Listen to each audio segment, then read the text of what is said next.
Hey everyone, welcome to episode 2 of Tivoli Zoo. At the end of the last episode, we just finished up this first exhibit right at the main entrance with these warthogs, and in this episode, we're just going to kind of keep expanding out this way. The Denver Zoo master plan, this almost immediately after this area is a whole new biome called the Coastal Project, I think, or Coastal Shores or something like that. So that I'm going to probably save for a bit, and maybe the next DLC if we get like polar bears or seals or sea lions, things like that. So we're going to keep working in this direction.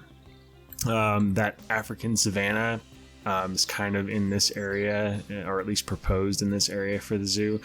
There's a few buildings here that are going to stay with the master plan, so we're going to work on that this episode. And then right here is an area called Predator Ridge that has lions, and right now it's got African dogs, but I know they've also had hyenas at one point in there. So that's the goal for this episode, is to get a good chunk of this done, and then another exhibit finished. So in episode 1, I talked about how I used the tractor ride to get this gradual slope down this path here, and since then I watched one of Rudy Runcamel's videos and actually realized that there's an easier way to do it.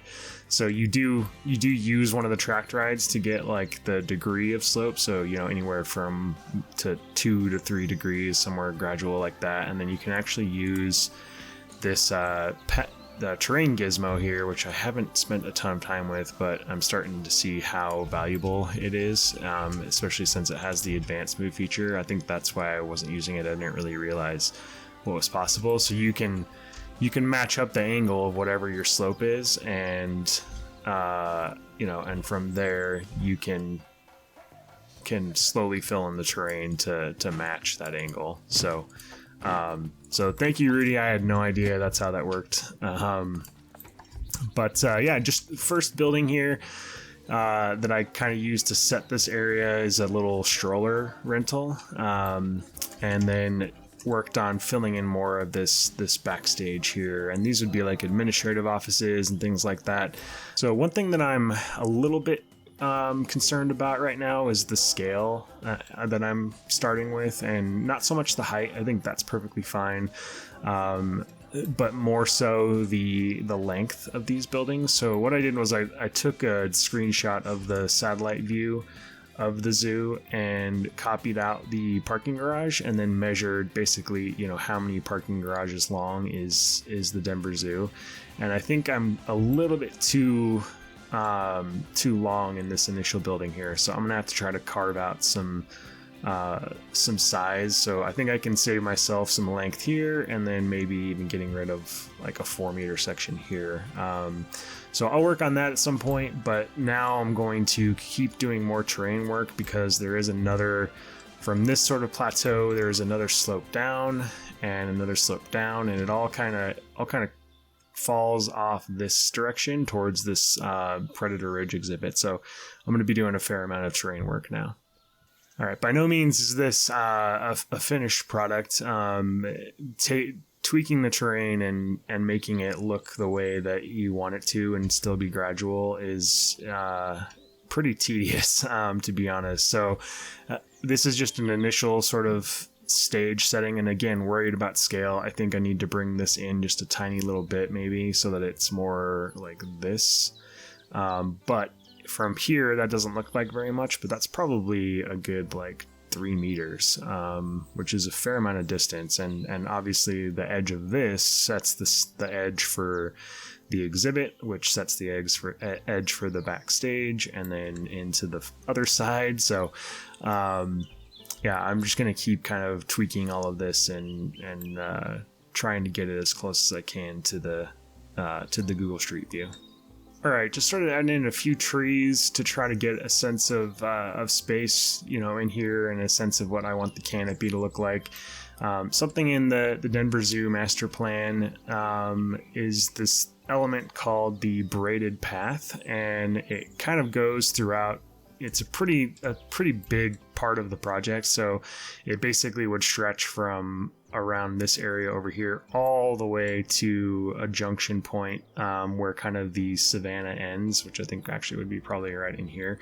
And what it is it's 2 to 3 paths that kind of intertwine with one another, and they have different elevation changes. There's 2 main paths, or I guess there's a primary path, a secondary path, and then sort of a smaller path that you're encouraged to kind of explore. And it's all gonna kind of be focused on like different types of landscaping, and also like water abatement as well. So something that's going to be a little bit tricky to actually implement. So this is kind of my attempt at that, to have these winding, paths with different elevations and stuff. I have asked Mike Sheets for advice on that, and really just helping me develop a palette of plants to pull from for that. So yeah, that's going to be a little bit trickier to do, and we may bring him in, and I may give him the park for one of his garden rescue episodes. But yeah, also there's an observation building here for the lion exhibit, and then for either hyenas or wild dogs, and just trying to scale out the entrance for those. So those are just placeholders, and trying to get in this curve, because the building allows you to enter and exit here, and then you can observe both exhibits from inside of that building. Spent a good amount of time working on some detailing. I'm trying to think of and do as much of the detailing as I can before I sort of cross an area off the list and move on to the next. Just because that's the kind of thing that I learned in Planet Coaster, that if you don't do it as you're working on it, it's going to be a struggle to actually have the motivation to go back and do it. So like an example of that is these little they're supposed to be metal or concrete, I guess, but basically these transition areas between the glass and this rock work, and putting in these railings. I couldn't get the in-game ones to cooperate, so I just did some small custom railings there, and finishing the rock work on the other side, being cognizant of lighting as I move along. These are supposed to be just little zoo maps as you enter, nothing too substantial, but immediately as you enter the zoo, first thing you see is an exhibit, and then the map. So again, just messing around with canopy types. I think that there will be room for trees like this throughout the zoo, especially trees that are older. Like the Denver Zoo master plan does isolate certain trees that are meant to be preserved and not moved or anything like that. So I will have a fair amount of trees like that. I really love the height and how full this tree is. It reminds me a lot of like the silver maples, which are pretty common in Denver. But I'm not a huge fan of the trunk or the bark. It might come across as a little too tropical, but I think I can sell it as something that would be growing in North America if you don't look too closely. Doing some experimentation with these barriers. The extent that I've used them so far is just this little exhibit up here. So I wanted to get an idea of how I might be able to make them work for this exhibit. So the idea here, and I got this from there's a YouTube video. I think it's actually unlisted, but Jonty from Geekism actually shared it on Discord, and it talks about zoo design, where you want to try to make these 2 planes so that when you're over here, it seems pretty seamless, like you're almost on the same plane, or you're really, really, close to the animals.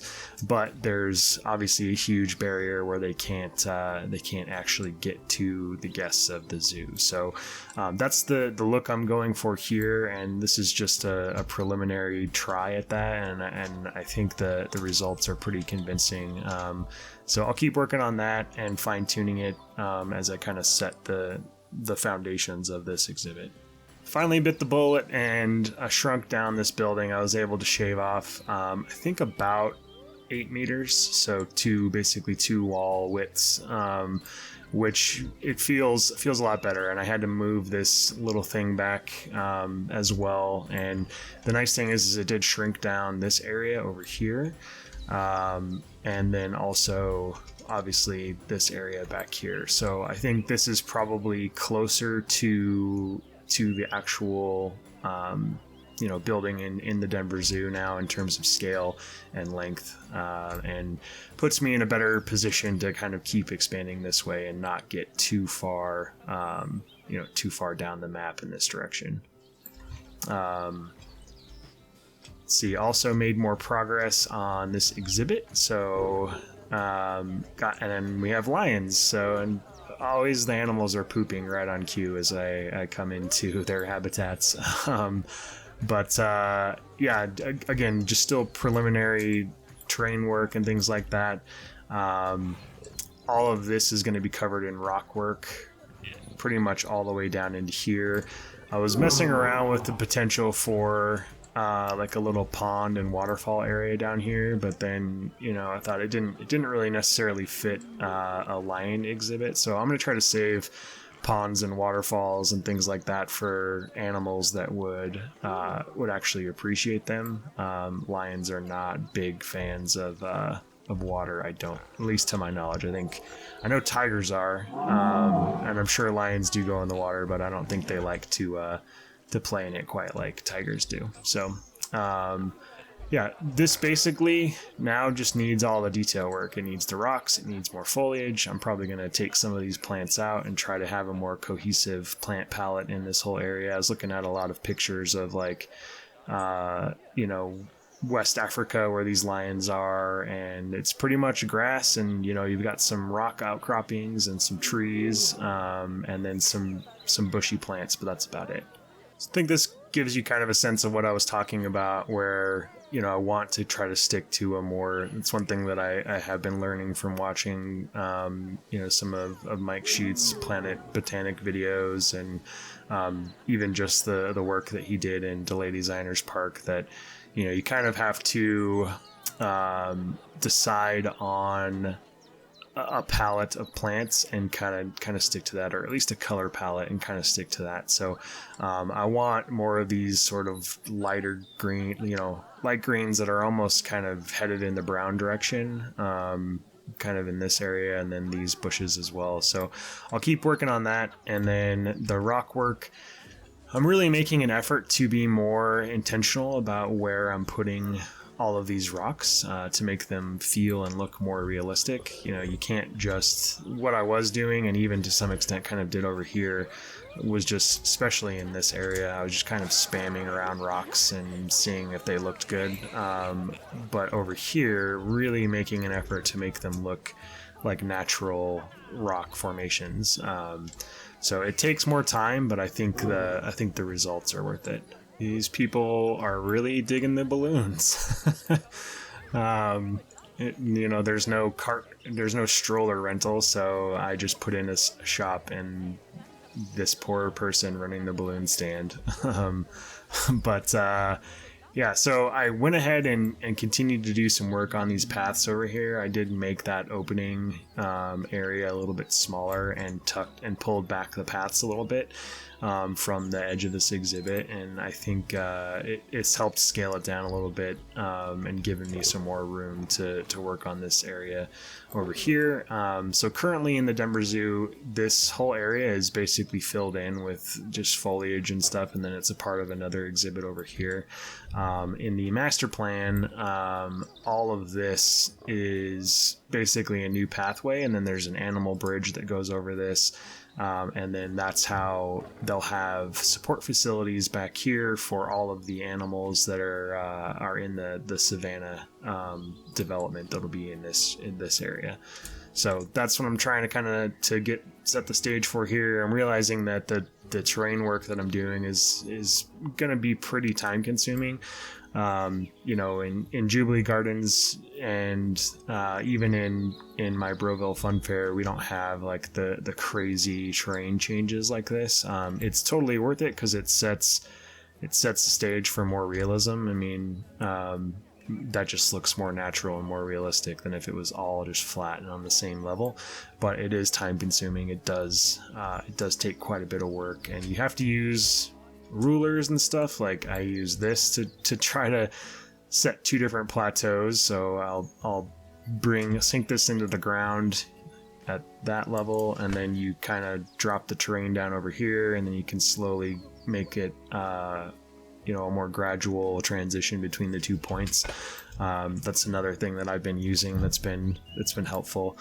So it's just gonna be, I feel like maybe I didn't get as much done in this episode as I would have hoped, but a lot of it was just so much terrain work, and it was so time consuming. So and part of it, I think maybe it'll get better. Part of it, I think, was just kind of being new to these barriers and stuff and trying to figure out how they work with the terrain.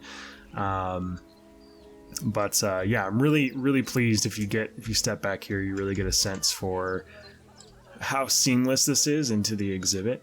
And yeah, I really am happy with how that turned out. I think it does a good job of conveying that you're almost, you could almost reach out and touch the lions or interact with the lions over there. So, oh look, we have babies. Perfect timing. Man, they really did a fantastic job with the animals in this game. Well done, Frontier. These things are incredible. Oh my god, they even have animations playing with flies. That's adorable.